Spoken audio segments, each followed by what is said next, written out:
Baik sebelumnya, Om Swastiastu, selamat siang teman-teman semuanya. Terima kasih ya kepada teman-teman yang sudah menyempatkan hadir melalui via Zoom pada siang hari ini. Sebelumnya mohon izin teman-teman, saya Nyoman Sri Darani Diayi yang bertugas sebagai moderator dalam pertemuan pada siang ini. Untuk menghemat waktu, saya serahkan kepada pemateri yang bertugas pada siang hari ini. Baik, dipersilakan kepada pemateri. Terima kasih. Baik, terima kasih atas waktu yang diberikan kepada saya. Di sini kita akan membahas studi kasus terapi kanker dan kemoterapi paru dan kolorektal pertemuan 13, kelompok 1. Next.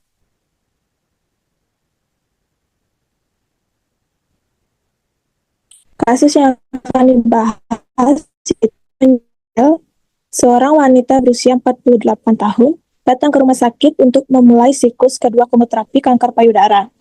Ia didiagnosis karsinoma payudara invasif stadium 3B atau HER2 negatif, ER/PR positif 2 bulan yang lalu. Terapi yang dijalani saat ini adalah regimen doxorubicin dan silofopamid atau AC regimen. Diberikan setiap 21 hari. Pasien baru menyelesaikan siklus pertama 2 minggu yang lalu. Sebelum siklus pertama, pasien telah diberikan antiemetik, ondansetron, dan dexamethasone secara profilaksis selama 3 hari setelah kemoterapi pertama. Baik, selanjutnya akan dilanjutkan oleh Henry. Terima kasih. Baik, izin melanjutkan. Pasien mengalami mual ringan, namun tidak ditangani. Namun sejak hari ke-7, pasien mulai mengalami sariawan berat, sulit makan, dan nyeri saat menelan. Berat badannya turun 3 kg dalam 10 hari.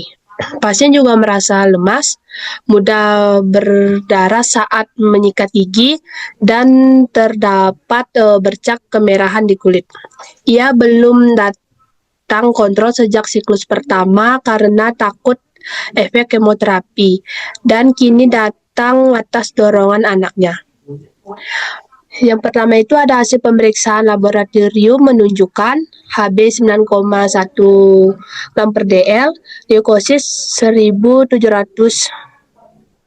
dan neutrofil absolut ANC 450, trombosit 112.000. Akan dilanjutkan oleh teman saya, Lia. Terima kasih. Baik, saya akan melanjutkan memaparkan materi selanjutnya. Dokter onkologi menunda siklus kedua kemoterapi dan memberikan terapi suportif granulosit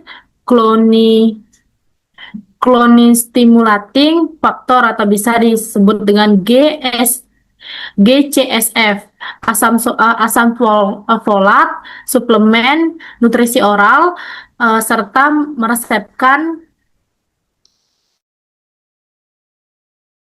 idiasis oral. Baik, materi selanjutnya akan dibawakan oleh rekan saya. Terima kasih.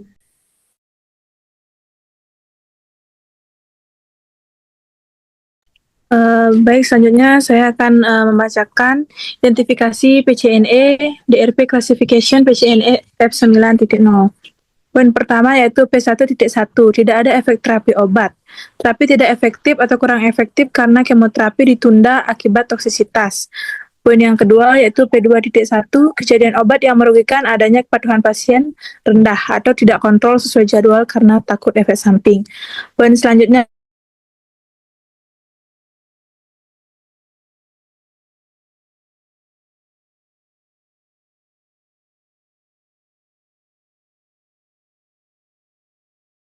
Nah, untuk selanjutnya yaitu masuk poin P3.2, pengobatan yang tidak diperlukan, efek samping obat adjust drug event yang merugikan pasien yaitu mukositis, sariawan berat, neutropenia berat, ANC 450, per Newton liter, anemia Hb 9,1 gram per dl,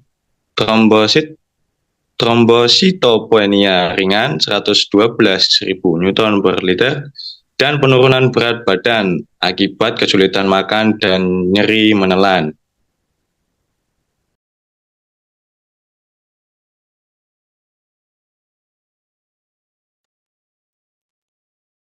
Kemudian untuk penyebab utamanya itu poin pertama C1.2 obat sesuai pedoman, namun terdapat kontraindikasi.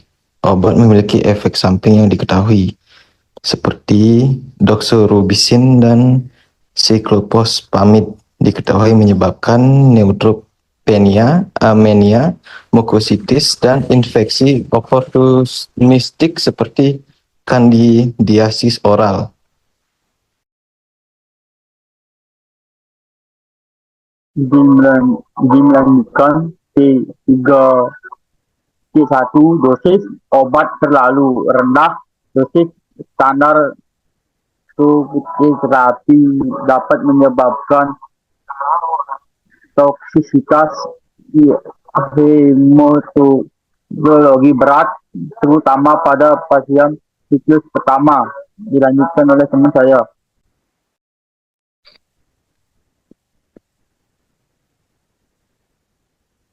Baik, untuk intervensi yang dilakukan yaitu ada di 3.5. Obat ditunda karena siklus kedua kemoterapi untuk mencegah komplikasi lebih lanjut akibat neutropenia berat dan anemia, dan diberikan granulocytic stimulating factor atau GSCSF untuk merangsang produksi neutrofil dan mengatasi neutropenia.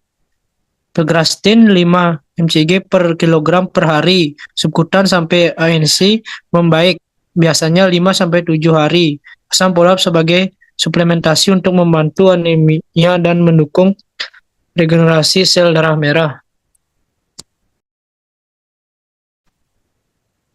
Suplemen nutrisi oral untuk mengatasi malnutrisi akibat kesulitan makan dan penurunan berat badan, 1 mg per hari oral.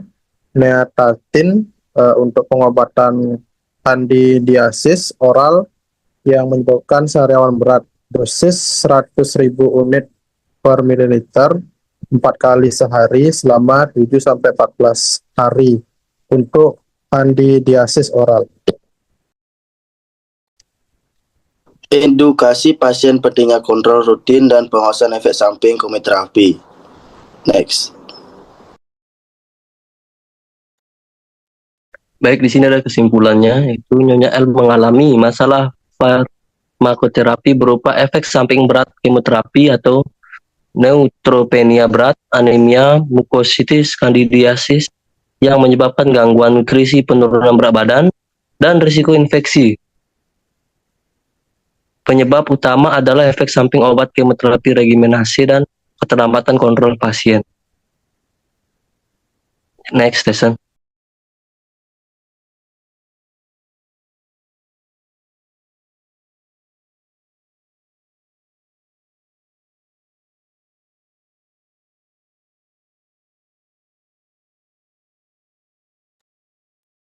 Baik, di sini ada daftar pustaka, bisa dilihat.